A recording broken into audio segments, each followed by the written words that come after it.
Hello everyone, সবাই কেমন আছো? Welcome to my channel myself Mousumi. আজকে 16ই ফাল্গুন আরও একটা নতুন ভিডিও নিয়ে তোমাদের কাছে চলে এসেছি। বাংলার তারিখটা এই জন্য বললাম, আজকে আমার মা বাবার বিবাহবার্ষিকী, 35তম বিবাহবার্ষিকী। দুজন মিলে একসাথে 35টা বছর কাটিয়ে দিল। আজকে ইচ্ছা আছে ঘরোয়াভাবে একটু সেলিব্রেশন করার। মা এখনো পর্যন্ত কিছুই জানে না, সবটা সারপ্রাইজ হিসেবেই আছে। আমি আর যিশু সকালবেলায় বাবাকে সবটাই বলে দিয়েছি অফিসে যাওয়ার সময় যে তুমি এই মায়ের জন্য কিনে আনবে। তো যাই হোক, তার আগে বিকেলবেলায় সমস্ত জামা কাপড়গুলো তুলে আগে ভাঁজ করে নিই, কারণ ইচ্ছা আছে আজকে নিজের হাতে মা বাবাকে কিছু রান্না করে খাওয়াবো। আর আমি যখন রান্নাঘরে ঢুকে যাই না, তখন আমার আর অন্য কোনো কাজের দিকে মন আসে না। তো সেই জন্য জামা কাপড়গুলো পরেই থাকবে, তো তাই আগে জামা কাপড়গুলো ভাঁজ করে নিই। আর অ্যাকচুয়ালি কি বলো তো, মা বাবা তো সবসময় আমাদের জন্য করেই, তো যেটুকু যা পারি সেটুকুই করি। আর আজকে বারে এমনিতেও শনিবার, তো নিরামিষই কিছু রান্না করব। যাই হোক, জামা কাপড় ভাঁজ করতে করতে দেখি যে বাবা চলেই এসছে। তো বাবা মায়ের জন্য দুটো শাড়ি, একটা নাইটি, তারপরে আবার মায়ের পছন্দের মিষ্টি, দই, অনেক কিছুই এনেছে। মা কিন্তু এখনো পর্যন্ত কিছুই জানে না। তো এই যে বাবাকে বললাম যে তুমি নিজেই মায়ের হাতে সমস্ত কিছু দাও। মা জাস্ট এখন দেখে অবাক হয়ে গেছে। তো আমি একটা গোলাপও আনতে বলেছিলাম, তো সেটা আর আনেনি। আর এখানে আমার বাবা গামছা পরেছিল, খালি গায়ে ছিল। তো প্লিজ এটা নিয়ে কেউ কোনো রকম কোনো মন্তব্য করো না, কারণ জাস্ট অফিস থেকে এসছে তো সেক্ষেত্রে একটু কষ্ট হয়েছে। তো তখন আমি আর বলিও নি যে তুমি একটা কোনো জামা পরো কিংবা চেঞ্জ করো। আর যাই হোক, তারপরে একে অপরকে মিষ্টি খাইয়ে দিল আর আমাকেও দিল। আর আজকে মাকে বলেছি যে সন্ধ্যের থেকে যা যা রান্না হবে সবটা আমিই করব, তুমি আজকে কিছুই করবে না। তো সন্ধেবেলা এখানে মা বাবার জন্য চা বসিয়ে দিয়েছিলাম। আমি যেহেতু দুধ চা কিংবা লিকার চাটা এখন অ্যাভয়েড করছি, কারণ ডায়েটে আছি, তো সেই জন্য আমার জন্য বসিয়েছিলাম গ্রিন টি, আর মা বাবার জন্য বসিয়েছিলাম লিকার চা। তো আমাদের চা হয়ে গিয়েছে, তো এখন চাটা খেয়ে নেব। আর যিশুকে বলেছি সমস্ত কিছু আনতে, রান্নার সরঞ্জাম। আজকে যেহেতু শনিবার আর আমরা তো শনিবার নিরামিষ খাই, আজকে ইচ্ছা ছিল মা বাবাকে একটু মাটন রান্না করে দেওয়ার, কিন্তু সেটা তো আর হচ্ছে না। তাই সকালে ঠিক করেছিলাম লুচি আর আলুর দম করব, কিন্তু বাবা আবার লুচিটা খেতে পছন্দ করে না, তাই ফ্রাইড রাইস আর তার সাথে আলুর দম রান্না করব।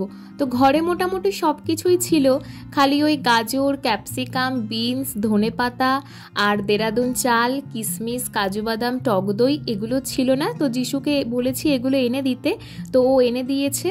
আর আমি সমস্ত সবজিগুলোকে কেটে ভালোভাবে জলে ধুয়ে ভিজিয়ে রেখে দিয়েছি, আর তার সাথে চালটাকেও ভালোভাবে ধুয়ে জলে ভিজিয়ে রেখে দিচ্ছি।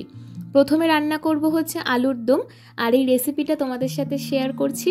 এটার নাম হচ্ছে বাহারি আলুর দম। তো প্রথমেই গোটা মশলা নিয়ে নিয়েছি, গোটা জিরে, গোটা ধনে, গোলমরিচ, লবঙ্গ, এলাচ, দারচিনি, শুকনো লঙ্কা আর হচ্ছে পোস্ত। এগুলোকে ভালোভাবে কড়াইটা গরম হলে তাতে ভেজে নেব। দেখো যেন পুড়ে না যায়, তাহলে কিন্তু বাটাটা ভালো হবে না। যখন একটা সুন্দর গন্ধ বেরোবে না, তখন ওটাকে বাটিতে ঢেলে ভালোভাবে মিক্সিতে বেটে নিও। আমরা দোকান থেকে যে গরম মশলা কিনি, তোমরা সেটার বদলে এটাকে বেটে যে কোনো রান্নায় ইউজ করবে, দেখবে ভীষণ ভালো লাগে। যাই হোক, মশলাটা বেটে সাইডে রেখে দিয়েছি, কড়াইতে তেলটা বসিয়ে দিয়েছি, তেলটা বেশ ভালোভাবে গরম হয়ে গেছে। এখন আলুগুলোকে একটু লাল লাল করে ভালোভাবে ভেজে নেব।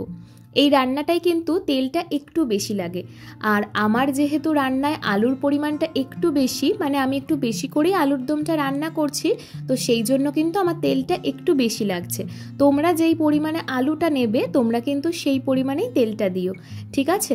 আর এর মধ্যে একটু নুন দিয়ে দিলাম, কারণ আলু ভাজার সময় যদি নুনটা দাও, তাহলে কিন্তু ভালোভাবে আলুটা সিদ্ধও হয়ে যায়, আর আলুর মধ্যে কিন্তু নুনটা ভালো পরিমাণে ঢুকেও যায়।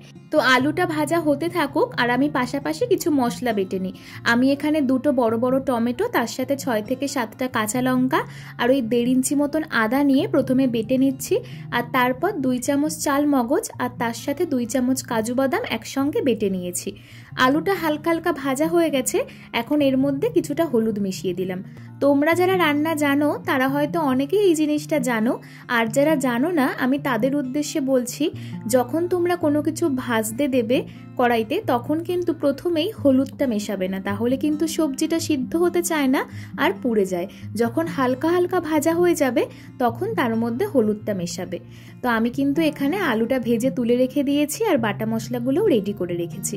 এখন তেলের মধ্যে আমি 2টো তেজপাতা দিয়ে দিলাম, আর আমি যে টমেটো, আদা, কাঁচা লঙ্কা বেটেছিলাম সেই বাটা মশলাটাও কড়াইতে দিয়ে দিলাম। এখন এই মশলাটাকে ভালো করে কষাবো। এর মধ্যে একটু নুন, একটু হলুদ আর তার সাথে একটু চিনি দিয়ে দিলাম। চিনিটা রান্নায় এই জন্য ইউজ করি, তাহলে কিন্তু রান্নায় নুন আর চিনির ব্যালেন্সটা ভীষণ ভালো হয়। এমনটা কিন্তু নয় যে চিনি দিচ্ছি মানে হালকা হালকা রান্নাটা মিষ্টি হবে, একদমই একটু পরিমাণে চিনি দিচ্ছি। যাই হোক, এখানে কিন্তু ভালোভাবে মশলাটা কষিয়ে এসছে। এখন এর মধ্যে আমি চালমগজ আর যে কাজু বাদামটা বেটে রেখেছিলাম সেটা মিশিয়ে দিচ্ছি।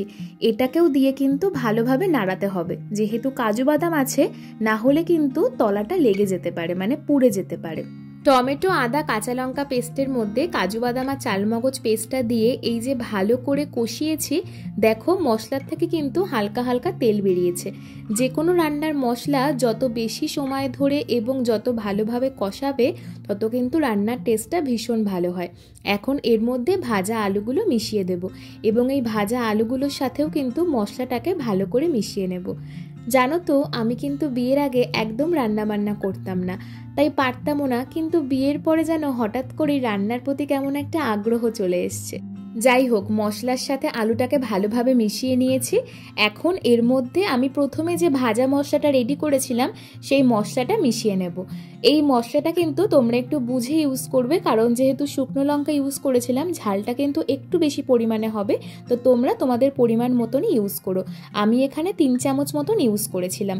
আর তারপর এর মধ্যে একটু জল দেব। বেশি পরিমাণে কিন্তু জল একদমই ইউজ করব না, কারণ এই রান্নাটা কিন্তু একটু গ্রেভি গ্রেভি টাইপের হবে, একদমই ঝোল ঝোল হবে না, তো সেই জন্য জলটা একটু কম পরিমাণে ইউজ করো। আমি আজকাল যখন কোনো কিছু রান্না করি আমার না প্রথমেই মনে হয় যে সবাই খেয়ে ভালো বলবে তো। জানো তো, এখন না একটা জিনিস ভীষণ ভালোভাবে ফিল করতে পারি, বিয়ের আগে আর বিয়ের পরে কিন্তু আকাশ পাতাল তফাৎ। বিয়ের আগে যেরকম মা রান্না করে দিত সেটা খেয়ে মাকে প্রশংসা করতাম যে মা এমন হয়েছে বা অমন হয়েছে। এখন কিন্তু মায়ের জায়গাটাতে আমি এসছি, এখন বুঝতে পারি যে কোনো কিছু রান্না করলে যখন কেউ খেয়ে ভালো বলে না, তখন যেন একটা শান্তি পাওয়া যায়। নিজে খাওয়ার থেকেও না অন্যকে খাইয়ে বেশি শান্তি পাওয়া যায়। দাঁড়াও গল্পটা তোমাদের সাথে পরে করছি, আগে বাদবাকি রান্নার রেসিপিটুকু শেয়ার করে নিই। জলটা দিয়ে গ্রেভিটা যখন হালকা হালকা ফুটে উঠেছে তখন আমি তার মধ্যে অল্প পরিমাণে টক দই মিশিয়ে দিলাম। তোমরা কিন্তু মাথায় রাখবে, ফ্রিজ থেকে সঙ্গে সঙ্গে বার করে কিন্তু টক দই একদম মেশাবে না, তাহলে কিন্তু টক দইটা দলা পাকিয়ে যেতে পারে। রান্নার সাথে ভালোভাবে টক দইটা মিশিয়ে নিয়ে আমি তার মধ্যে 2 চামচ ঘি দিয়ে দিলাম। আর তারপর আমি এখন এর মধ্যে অল্প কটা ধনেপাতা ইউজ করছি। আমাদের বাহারি আলুর দম রান্না কিন্তু একদম রেডি। তোমাদের রেসিপিটা কেমন লাগলো আমায় কিন্তু অবশ্যই জানিও, আর বাড়িতে এই রান্নাটা ট্রাই করে আমায় কিন্তু কমেন্টে অবশ্যই জানাবে। আজকের ব্লগটা তাহলে এখানেই শেষ করছি। এরপরে ব্লগে মা বাবার অ্যানিভার্সারি সেলিব্রেশন আর তার সাথে ফ্রাইড রাইসের রেসিপিটা অবশ্যই থাকবে। এই ভিডিওটা ভালো লাগলে কিন্তু লাইক, কমেন্ট, শেয়ার আর সাবস্ক্রাইব করতে একদম ভুলো না। সবাই ভালো থেকো, সুস্থ থেকো, দেখা হচ্ছে নতুন কোনো ভিডিওতে। টাটা।